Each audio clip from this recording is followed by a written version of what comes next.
Ladies and gentlemen, the story you are about to hear is true. The names have been changed to protect the innocent. Fatima Cigarettes, king size, extra mild and soothing, brings you Dragnet on both radio and television.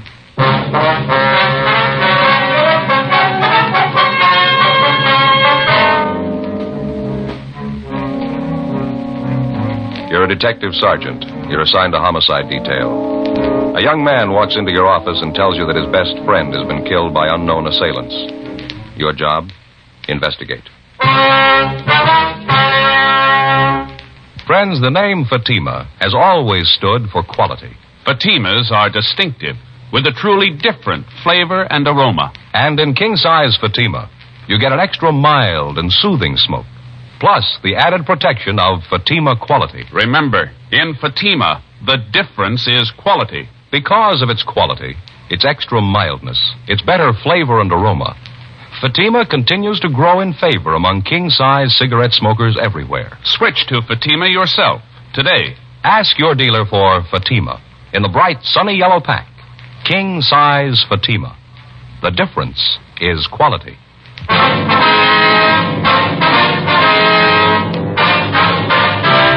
Dragnet, the documented drama of an actual crime. For the next 30 minutes, in cooperation with the Los Angeles Police Department, you will travel step by step on the side of the law through an actual case transcribed from official police files. From beginning to end, from crime to punishment, Dragnet is the story of your police force in action. It was Monday, August 9th. It was warm in Los Angeles. We were working the day watch out of homicide detail. My partner's Frank Smith. The boss is Captain Warman. My name's Friday. It was 7:58 a.m. when I got to room 42. Homicide. That you, Frank? Yeah, morning, Joe. Looks like it's going to be a scorcher today, doesn't it? Yeah, nice and clear. How'd the weekend go? Lousy. Why? What do you mean? Oh, Fay and me had a ruckus Saturday night. Was that so? Yeah, it happens every time we have somebody over for dinner. Never fails. Yeah. And she gets to yakking it up with the company. We never eat till 10:30. It's a miserable time for dinner. Yeah, it's pretty late at that. Saturday night we had the Johnsons over, going to play a little cards, have a little dinner. You know, relax. Mm-hmm. Wife fixed Swedish meatballs. They're on the stove. Everything's dandy. She gets to talking. We finally sit down to eat. It's 10:15. Meatballs are burned. Yeah. By that time, we're all so hungry we lost our appetite. It was real embarrassing, Joe. We finally sat down. I figured I'd let Fay know I was pretty sore. But I didn't want to come right out and tell her in front of the Johnsons, you know. Yeah, I can understand. So I picked up one of the meatballs that was burned, said she'd invented something new. Everybody else used chlorophyll for their teeth, but we had built-in charcoal. Yeah, what'd she say? Nothing. She just looked. Hasn't said a word to me since. Sends the kids with messages for me. It's pretty miserable. She'll probably be over it when you get home tonight. Pardon me. Yes, sir? Is the homicide department where you report a murder? Yes, sir, that's right. You the fellas I talked to about a murder? Yes, sir. Come on in. Sit down. Take that chair over there. Thought I'd never make it. Are you all right?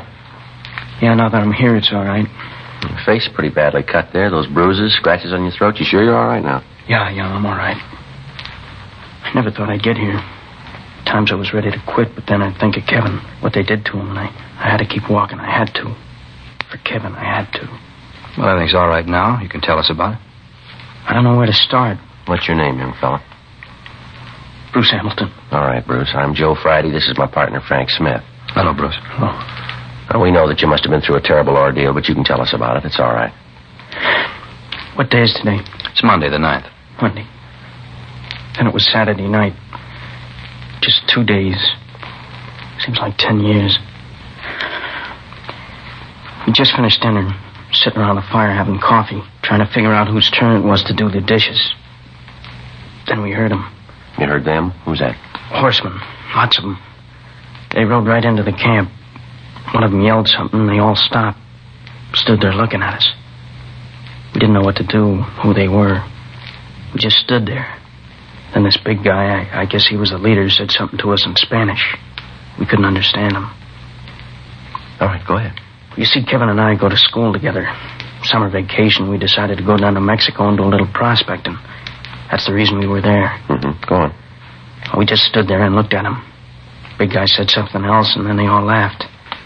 Then he got off his horse and came over to Kevin and me. He was a big man.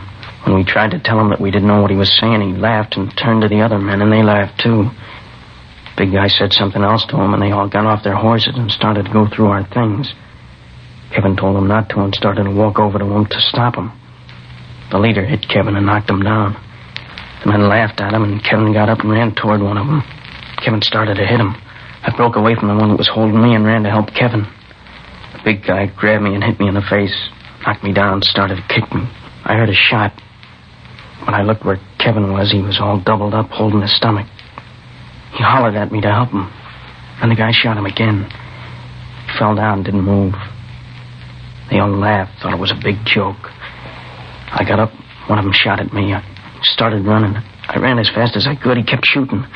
Thought sure they'd hit me, and I kind of waited for it. Then I ran through some bushes, and I fell into this gully. Mm-hmm. When I hit the bottom, I just lay there and didn't move, almost afraid to breathe. Guess they thought they'd kill me. I see. What happened then? I waited until I couldn't hear them anymore, and then I crawled up out of the gully to see if they were gone. I wanted to help Kevin. I didn't see anybody, so I walked over to where he was. He was laying on his face. You got no idea how I felt when I turned him over. Mm-hmm. All right, we understand. Go ahead. I knew right away he was dead. They'd shot him in the stomach and in the chest. His shirt was all stained. There was nothing I could do for him. Nothing anybody could do. I looked at him for a long time. I guess I cried. It was terrible. Kevin was dead, and there's nothing I could do for him. I see. What'd you do then? I buried Kevin. I looked for something to dig the grave with, but they'd taken everything, even the shovels, everything. I found a place under a tree and dug a grave with my hands. Then I went back and got Kevin. Laid him in the grave I dug and covered him up. Said a prayer for him. I did the best I could for him. Best I could. All right, son. Try to take it easy. Frank, let's get him some water. I'll take him down to the interrogation room, all right? All right. Bruce, maybe you'd like to go down the hall to another room. It's a little more quiet down there, huh? Yeah. Sorry. Crying like a kid. I guess you think it's silly, but I can't help it. Oh, it's all right, Bruce. We know how you feel. Nobody gets too old to cry. Go ahead. No, it's down this way. Okay. So tired. I'm glad to get this over with. Sure. All right, here we are. Go ahead, Bruce. Want to sit down? Thanks. Here's a glass of water, Bruce. Thanks.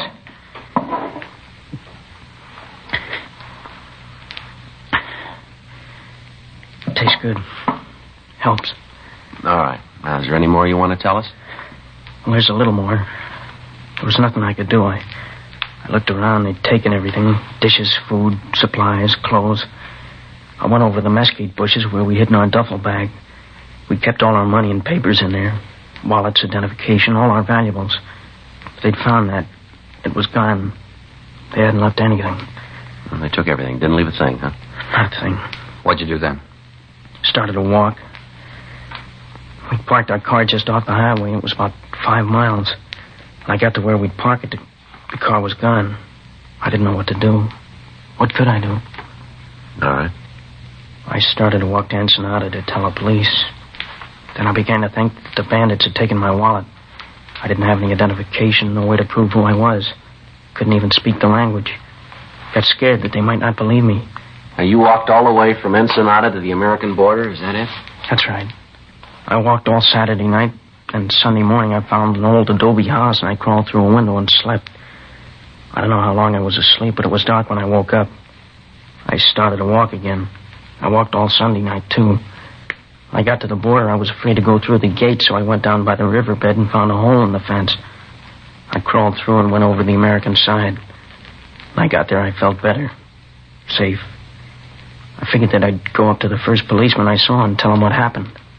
Did you notify the authorities down in San Diego? No, I got to the police station, but I didn't go in. I didn't tell them. Why not?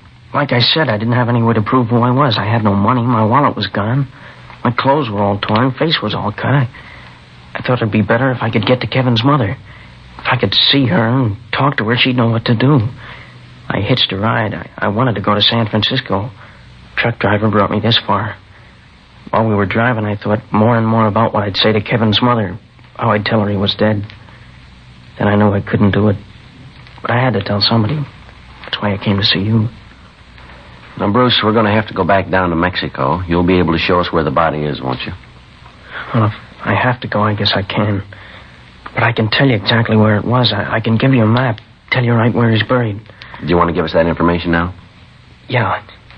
It was south of Ensenada, 40 miles down the new paved highway. South of Ensenada, 40 miles. You sure it was 40 miles? Yeah. While we were driving, Kevin and I kept trying to figure out how many kilometers to a mile. I kept watching the speedometer. It was just 40 miles when we turned off the paved highway onto a little dirt road. 40 miles? Yeah. There's a clump of trees near there in the gully. You can't miss it. I see. Can you give us the description of the car, the license number? Well, I don't remember the license number, but the car was a 51 Ford sedan, dark blue. Car belonged to Kevin. I never paid any attention to the license. Mm-hmm. That's Kevin, Kevin, huh? Yeah. Well, we can check that through DMV. What was Kevin's full name and address? Kevin Allen Bradley. He lived at 6502 Washington Street, San Francisco. He lived with his mother, apartment on Nob Hill. Mm-hmm. Would you give us a description of Kevin? Well, he's about my size, generally. 5'10", 140 pounds, blue eyes. His hair's light, kind of blonde like mine, 22 years old. We looked a lot alike. Kids at school used to think we were brothers sometimes. I see.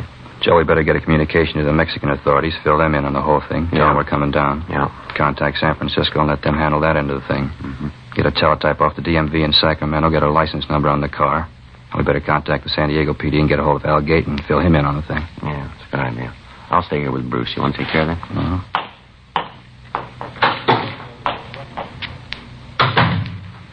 Now, look, young fella, would you know these bandits again if you saw them? Well, I might not know some of them, but the big guy and the one that shot Kevin up, I'll never forget them. The big guy was tall, heavy, over 6 feet, well over 200 pounds. I'll never forget him. That laugh when he killed Kevin. When he laughed, you could see he had 2 gold teeth right here in front. These here. 2 gold teeth, huh? Yeah. Now, how about the other man, Bruce? Did you get a good look at him? He was a small man, dark like the leader. He wasn't wearing a hat, real thin face. His clothes were all dirty, and his pants were torn around the bottoms. He was wearing those leather sandals, the open kind. His feet were filthy, like he hadn't had a bath in a year. You think you'd be able to identify any of the others? Well, I don't know. Maybe if I saw him. I was scared, and I don't mind admitting it. Joe? Yeah, Frank. I stopped by R&I before I went on with the other communications. Checked the name Kevin Allen Bradley through. Yeah. There's a teletype from San Francisco dated July 13th. It's a missing person report on Kevin. You want to read it? What's it say? Regular missing report? Well, it's described as male, white American, 22 years, 5'10", 140 pounds, blonde, blue eyes, fair complexion. Time of disappearance was wearing a dark blue gabardine suit.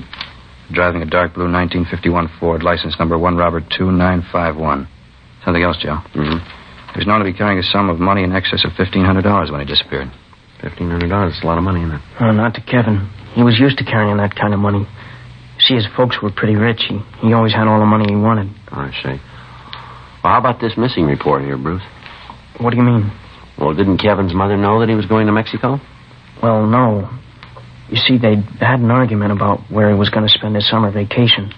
She wanted him to go to Canada, and he wanted to come down here. One afternoon, we just took off. Kevin went to the bank and got the money, and we just took off. I see. He didn't tell his mother anything about it? No, he thought that she'd try to stop him. Probably would have, too, if she'd known. Oh, was the money among the things that were stolen from you? Well, yeah. It was in Kevin's wallet in the duffel bag. Mm-hmm. I suppose it was kind of foolish to leave that much money just laying around, but we did. We didn't think that anything had happened like this. I stop and think back over it. Kevin being dead, I don't know, I just get sick. Now, you say you didn't have any money. How did you get along? I didn't think much about food. The important thing was to tell somebody about Kevin's being killed. That's all I thought about, telling somebody. Yeah, sure. Well, you must be pretty hungry then. You'd like something to eat now, would you? Yeah, it might taste pretty good. Sandwich and some coffee. How about you guys? You gonna eat? Frank, how about you? Yeah, after I get communications off, I'll run across the street and pick up some sandwiches and coffee and bring them back here. All right, fine. What kind of sandwich you like, Bruce? No, anything doesn't make any difference. Joe? Oh, ham's all right. White bread, a lot of mustard. You know. Okay, I'll be right back. All right. Oh, say, Joe, I'm running kind of low on my allowance. I only got $1.50. You got a little change? Yeah, sure. Now, here, let me get this. What's that? Huh? Did you say you had some money? Well, I have got $10. $10 bill. Well, maybe I'm wrong, but I thought you said the bandits took all your money. Did I get it wrong? Well, what I meant is I didn't think I had any money. I found this 10 in my pocket just before I walked in here. Oh, I see, yeah. Look, you can see it's all wadded up. Must have been in my pocket for a long time.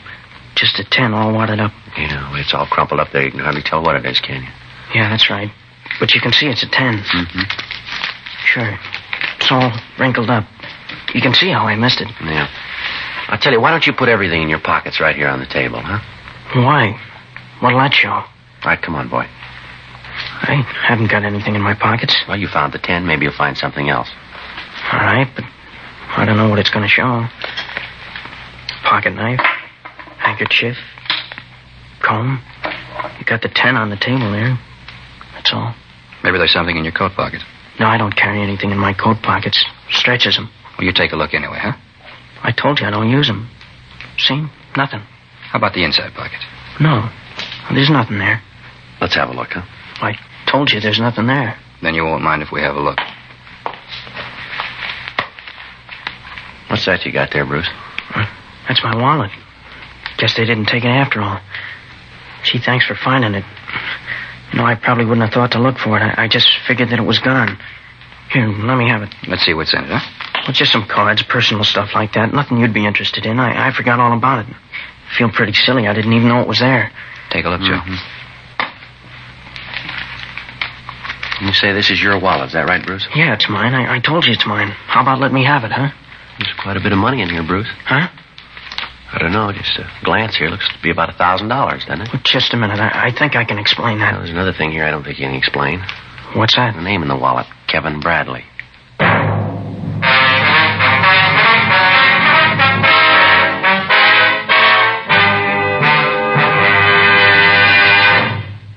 You are listening to Dragnet, authentic stories of your police force in action. Friends, the name Fatima has always stood for quality. Fatimas are distinctive, with a truly different flavor and aroma.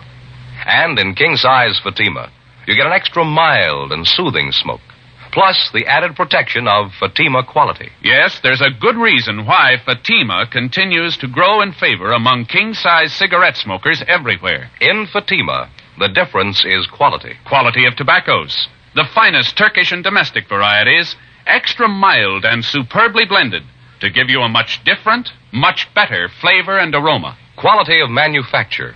Smooth, round, perfect cigarettes. Rolled in the finest paper money can buy. Quality, even to the appearance of the bright, sunny yellow pack. Carefully wrapped and sealed to bring you Fatima's rich, fresh, extra mild flavor. So next time, insist on Fatima quality. Look for the bright, sunny yellow pack.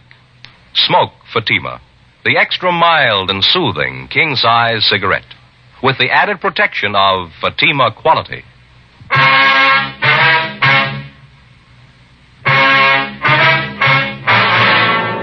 With the finding of Kevin Bradley's wallet, the case had taken a new turn. We continued to question Bruce Hamilton, but he insisted that he thought the wallet and the money had been taken by the bandits when they killed the Bradley boy. While I talked to him, Frank went down the hall and contacted the Mexican authorities and gave them the information.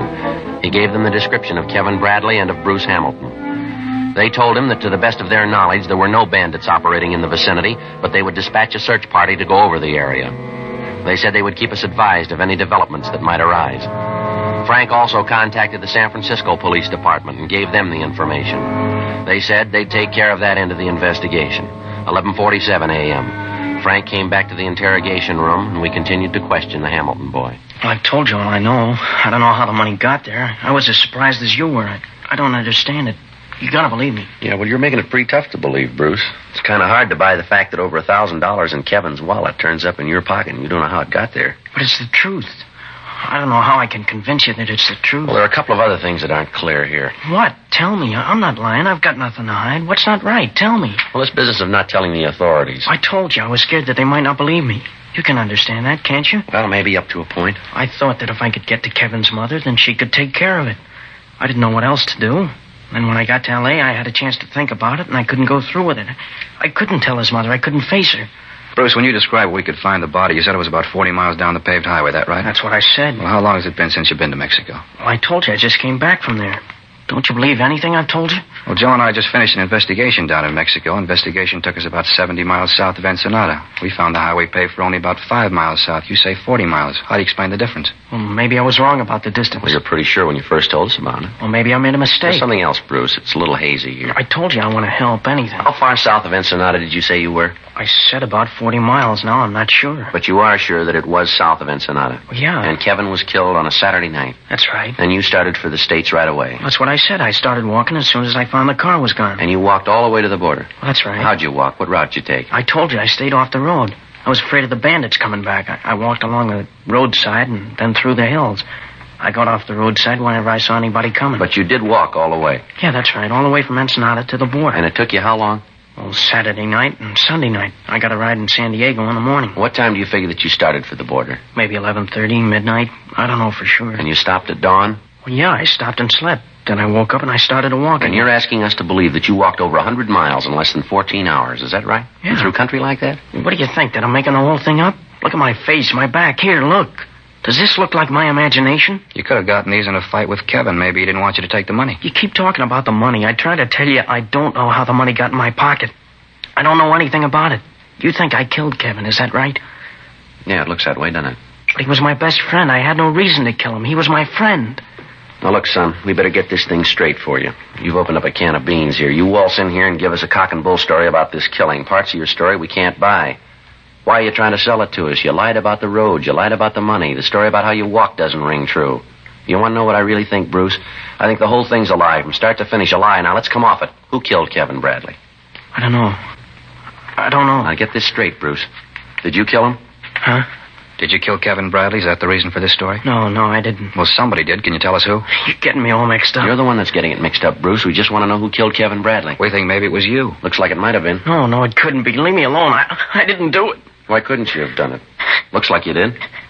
Because Kevin Bradley isn't dead. What's that? He was never killed. I'm Kevin Bradley.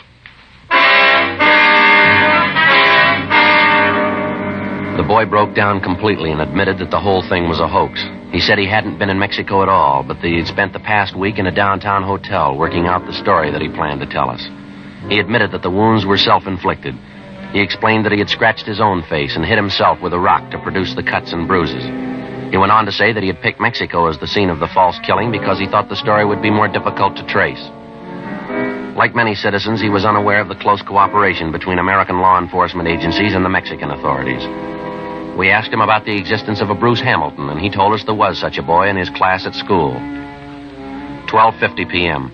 The communication had come through from San Francisco, and the teletype said that Mrs. Bradley was en route to Los Angeles to aid in the investigation. When we told Kevin about this, he lapsed into silence, and for another hour refused to say anything. 2:05 p.m. All right, now look, boy, you've been sitting there for an hour and you haven't said a word. If there's something you want to say, well, listen. There's nothing to say. I tried to get away from her.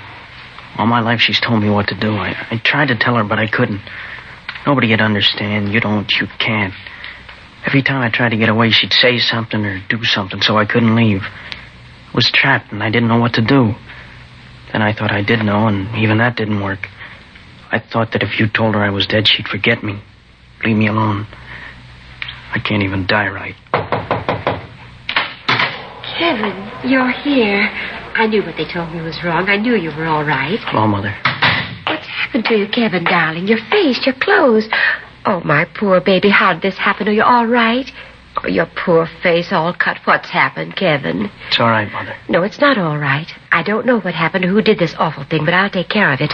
Officer. Yes, ma'am. What do you know about this? I beg your pardon? What do you know about this? Did you do it? Did you hit this poor boy? Look at this poor face. Just look at it. It's terrible. That's what it is. It's terrible. I mean to find out just what happened here. I'll get to the bottom of this. No, don't you worry, Kevin, baby. Mother's here. She'll take care of you. Mother, please. Oh, it's all right, honey. Everything will be all right. Mother, these officers had nothing to do with it. Of course not. If you say so, Kevin, baby. Have you called the doctor about this? Have you gotten in touch with someone to take care of his face? Never mind. I'll take him to a doctor. I'll look after him. Poor baby. Mother will look after him. Mother, please don't. Now, Kevin, you know that Mother knows what's best. Mother will take care of him. Stop it. Shut up. Kevin. I'm sick of it, tired of it. For 20 years, as long as I can remember, you've taken care of things. Did you ever think I might want to take care of a few things myself? Have you ever thought that I wasn't a kid anymore? I'm an adult. Like it says on the missing report, male, white American, 22 years, an adult. All right, take it easy, son. No, I've tried to say this before, and I've never had the nerve. I've got it now, and I'm going to finish. I'm tired of having you make all the arrangements for me. I'm going to have dates with girls that I want to go out with, not the ones you pick for me. I'm going to get a job and make my own way. I'm going to buy a car, and if I smash it up and me along with it, it's my business. I'll never forgive you for what you've done. You spent 20 years making me an outsider, always on the fringe. I couldn't do the things I wanted to, only the things you wanted me to do, only the things you thought best. I'm sick of having you make the decisions for me. From here on in, I'm going to make them myself. I tried to kill Kevin Bradley for no reason. You killed him a long time ago. Take a good look at me, Mother. Take a good look and see what you've done. I hate the sight of you. I hate everything about you. Now leave me alone and go away. All right, take it easy, boy. It's all right, officer. I understand. Sometimes he gets like this. He doesn't mean it. I know him. All right, Kevin. I'm sure the officers are impressed. Dry your eyes and we'll go home. Do you hear me, Kevin? Stop this foolishness, I said. We're going home. Yes, Mother, I hear you. I'm sorry, officers. Embarrassing. I don't know why he does these things. He's always been pretty emotional. Yes, ma'am. There's nothing else. We better be going. I want to catch the early plane back to the city. A party planned for tomorrow night. A million things to do. You'll have to help Kevin. Kevin, do you hear me? Yes, Mother, I hear you. Well, then say goodbye to the officers and let's go. Goodbye, Mr. Friday. Mr. Smith. I'm sorry this all happened.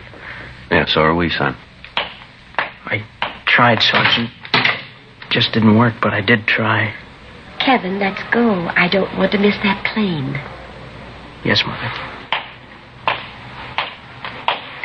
Oh, Sergeant. Yes, ma'am. Thank you for giving my boy back to me.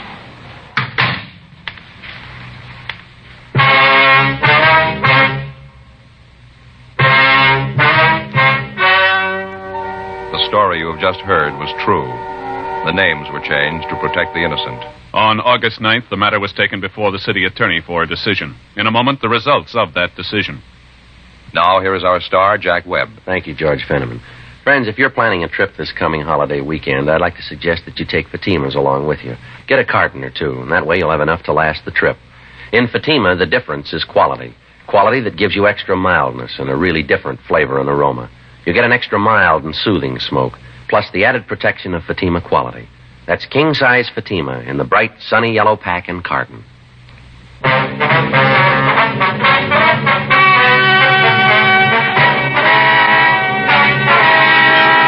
In the interest of justice, there was no complaint filed against Kevin Allen Bradley.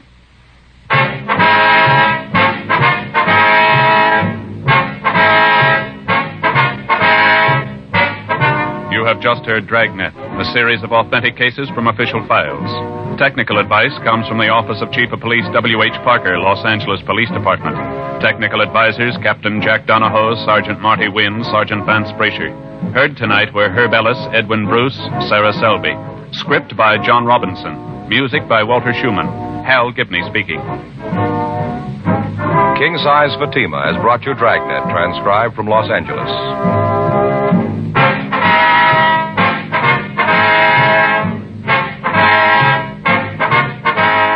Friday, hear the Mario Lanza Show on NBC.